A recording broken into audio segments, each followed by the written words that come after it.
কারো ক্যান্সার দেখে যদি এই দোয়াটা আপনি বিশ্বাসের সাথে পড়েন, জীবনে কোনোদিন ক্যান্সার রোগে আক্রান্ত হবেন না। অনেক সময় এমন হয়, হঠাৎ বিপদের সম্মুখীন হয়ে রেডি হয়ে বের হয়েছে অফিসে, হঠাৎ অ্যাক্সিডেন্টে যাই, হঠাৎ পেটের ব্যথায় অজ্ঞান, এরকম হয় না? আপনাদের হয় না?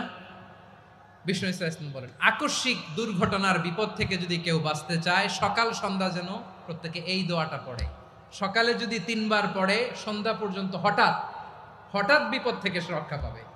To be protected from sudden calamity, sudden disaster, sudden calamity, হঠাৎ বিপদ, হঠাৎ ভয়ঙ্কর কোন আকস্মিক বিপদ থেকে আল্লাহ বাঁচায় দিবে। সকালে পড়লে সন্ধ্যা পর্যন্ত প্রোটেক্টেড, সন্ধ্যাবেলায় যদি 3 বার পরে সকাল পর্যন্ত প্রোটেক্টেড। সুবহানাল্লাহ পড়েন। দোয়াটা কি? দোয়াটা হচ্ছে বিসমিল্লাহিল্লাযী লা ইয়াদুররু মা ইসমিহি শাইউন ফিল আরদি ওয়ালা ফিস সামাই ওয়া হুয়াস সামিউল আলিম। ছোট না? অনেক ছোট, মুখস্থ করবেন।